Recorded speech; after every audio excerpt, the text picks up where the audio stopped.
Hello everybody, my name is Wilder, and the SNES player is now on the Switch, and it reminded me of all the amazing Nintendo consoles and games that will hopefully come to the Switch one day as well. Nintendo did have a lot of amazing consoles in the past. I mean, even the Wii U has people who genuinely believe that it's better than the Switch. I really don't understand that one, but I guess it just further proves that Nintendo really does make consoles that everyone can enjoy in one way or another. I mean, there was that one time with that one console with But you know what? We don't talk about that. My point being, Nintendo makes a lot of good consoles that have left me with a lot of good memories. So I made a list of my top 5 favorite Nintendo consoles. Let's get into it, shall we? Number 5 is the SNES. Now, I didn't get to grow up with this console. It wasn't until I was a teenager that I actually got to play an SNES game. Before I had played it, I thought that the games were going to be mindless fun for about 5 minutes, and then get pretty repetitive and stale. Kinda like some old arcade games or some of the NES games. But I was completely wrong. The SNES had some outstanding, amazing games, such as A Link to the Past, Mario RPG Legend of the Seven Stars, Star Fox, Chrono Trigger. I've never actually played this game, and I probably should. I've heard nothing but good things about it. Earthbound, The First Harvest Moon, Yoshi's Island, Kirby's Dream Course. There were so many good games, and these are just a few gems here. The SNES came out at a very interesting time. These games are fun to pick up and play whether you have 5 minutes or an hour. They're really easy to get into, like a lot of NES games. However, they were also made at a time when games were starting to be made with more depth than just the arcade games that the NES did have. These games were getting a lot of story and dialogue. Because of this, the SNES games are really easy to pick up and play, while also having that story and character to them that people really look for. Like I said, a lot of these games still hold up today. Earthbound, Chrono Trigger, and Mario RPG are all games that I always see praise for. Part of it is the nostalgia, but you can't deny that these are also just amazing and fun games. I never got to grow up with the SNES, but its fun and iconic library of games sometimes makes me wish that I had. Number 4 is the Nintendo DS. Yes, I put a handheld on the list, but for good reason. I grew up with the DS. I owned every version of it that came out, and there were a lot of them. They really milked this thing, didn't they? I would love to see how much playtime I put into the handheld itself. I mean, if you take a look at all the amazing games that came out for the DS during its long lifespan, then there's no wonder as to why I put so much time into it. Mario Kart DS, Pokemon Platinum, Animal Crossing Wild World, Nintendogs, Harvest Moon DS, Dragon Quest IX. I mean, there are a ton of games here that are such a good time, partly because of the DS's long lifespan.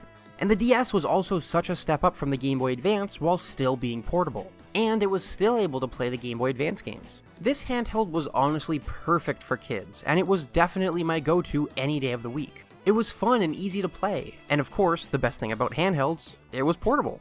The touchscreen and the microphone were also the coolest. The touchscreen more so than the microphone, if I'm being honest. I remember really getting to first use both of these features when I got my copy of Nintendogs. I thought it was the coolest thing ever. Nintendogs was also a lot of fun. Not to mention PictoChat. Now, I know I'm not alone here. I used to use PictoChat and pretend that I had a cell phone and was texting people. I felt so cool, even though my sister and I were just sending poorly drawn Mario characters to each other from separate rooms. And of course, I also have to talk about the wireless connectivity, which is a big reason as to why Mario Kart DS is probably my most played DS game ever.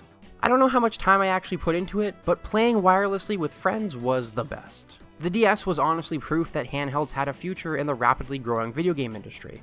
In my opinion, the DS was a near-perfect handheld with a near-perfect library, and its sales records reflect this. The DS is the best-selling handheld of all time, selling 154 million units worldwide. Number 3 is the Nintendo 64. Another console I got into late. I grew up with it, but I was unaware of its amazing library because games were hard to find for it at the time. The N64 is most remembered for its genre-defining, game-changing, iconic titles. Not to mention how much fun its games were in general. Games like Paper Mario, Mario 64, the Mario Party games, The Legend of Zelda Ocarina of Time and Majora's Mask, Banjo-Kazooie, Harvest Moon 64, Pokemon Stadium and Snap, and Super Smash Bros. The Nintendo 64 had a lot of achievements when it came out.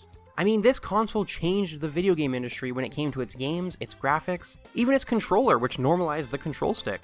You know, even though that controller was made for people with 3 hands. Personally, I don't remember the N64 for all that though, because when I was growing up, the N64 was an older console. All its achievements had already been done multiple times, and more. I remember this console for the feel of its games. The feel and look of N64 games is something I haven't felt since. The feel of Harvest Moon 64 compared to others in the series, or Mario Kart 64 compared to Double Dash. The way these games looked and felt, the atmosphere they had were amazing. It's almost as if their imperfect visuals gave it an atmosphere that you just remember. Like when you got to the edge of the screen in Harvest Moon 64 and see that the screen ends and it's just black. It's darkness. Or when you're playing Mario Kart 64 and you race on Wario Stadium. The atmosphere to some of these games is something I've never come across again. Even comparing Paper Mario to its sequel, The Thousand Year Door on the GameCube. They look very different and because of this, feel very different. I know that I've really been hitting on this point a lot, but it's what makes this console so great for me. The N64 games had a look and feel to them that was just so different, and I believe that's why it's so much fun to go back to today.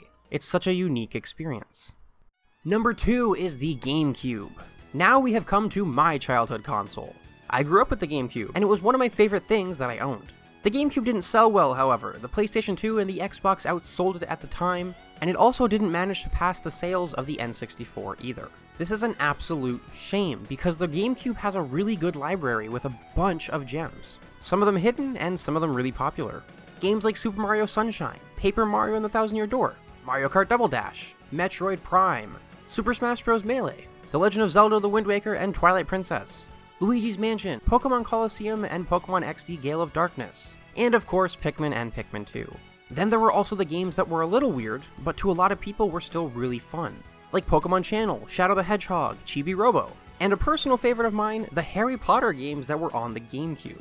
Like I said, I grew up with this console, so I could go on about it for a while. But one of the biggest reasons as to why I love it so much and why I put so much time into it is that my favorite game of all time is on this system, and that is Tales of Symphonia. I could go on and on about this game and why it's so amazing, but I won't. I'll just tell you that it's amazing. The GameCube also had really good graphics, in my opinion, for its time and for what it was.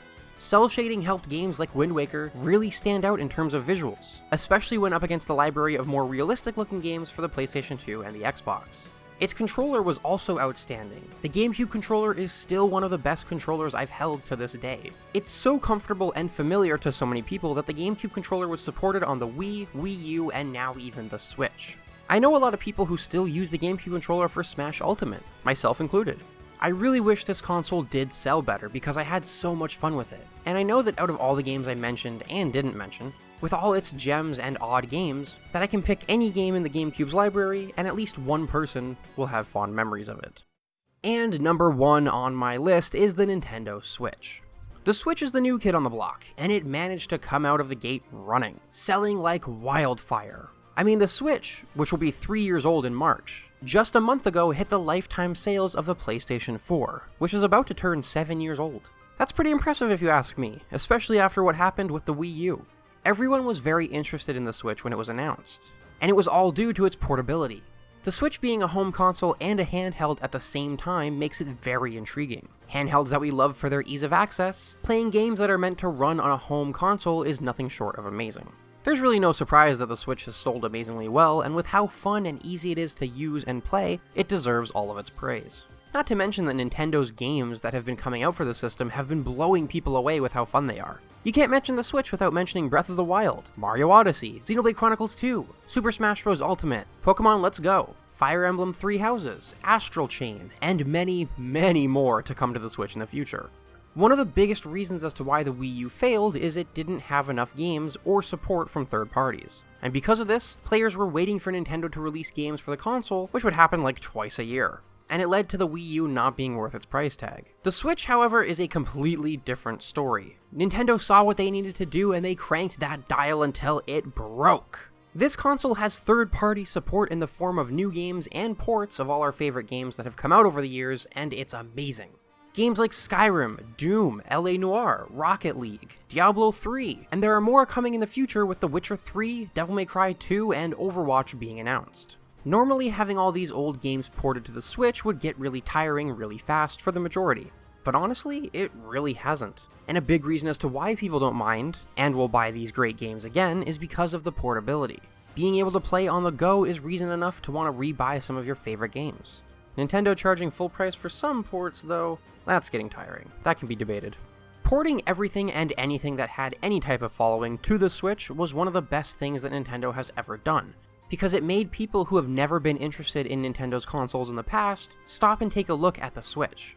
Now, the Switch isn't perfect. The Joy-Cons aren't the best, they have problems such as stick drift, and they aren't the most comfortable to play with. And the Switch itself is missing a lot of features as well. I made a video on that actually. If you'd like to check it out, then there's a card in the top right corner. But even with all of its shortcomings, the Switch still sits on top of this list, and is my favorite console of all time. No contest.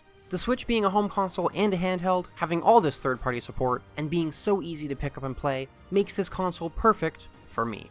But anyway, there are my top 5 favorite Nintendo consoles. I did throw a handheld in there, but like I said, it was for good reason.